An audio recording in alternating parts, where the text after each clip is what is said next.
Joseph Murphy की एक किताब है the power of subconscious mind. Doctor Joseph Murphy. कोई 80 साल 90 साल पहले किताब लिखी गई थी, आज भी बेस्ट सेलर है। अमेरिका का था, डॉक्टर था।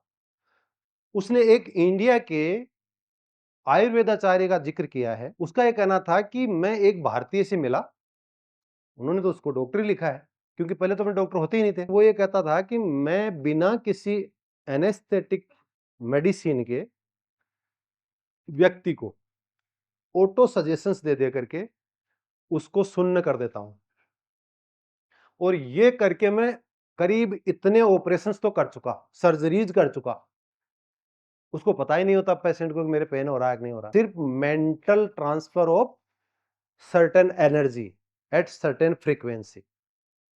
तो उसका ये कहना है कि व्यक्ति को अगर सबकॉन्शियस माइंड में ये बैठा दिया जाए कि आप ठीक हो, आप खराब हो, आप बदमाश हो, तो आप वैसा ही बिहेव करने लग जाओ। तो हमारी जो सबकॉन्शियस माइंड की जो रजिस्टर होता है, जो एक्युमुलेट होता है नॉलेज, वो होता है रात को जब हम सो जाते हैं।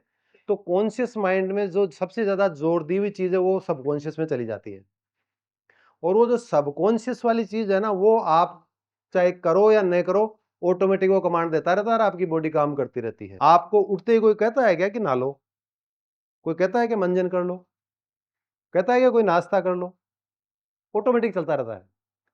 फिर आप बस के कंडक्टर बन जाते हो ऑफिस में आते ही, सारे दिन टिकट काटते रहते हो, शाम को वापस घर पे चले जाते हो, फिर शाम को खाना खा लिया, टीवी देख लिया, सो गए, बस जिंदगी खत्म। This is the life.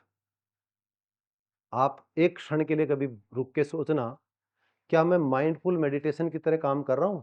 अगर आप कोई काम पे हो तो उस काम में आपका पूरा ध्यान होना चाहिए। अगर ऐसा करोगे, काम अव्वल दर्जे का होगा, बहुत शानदार होगा।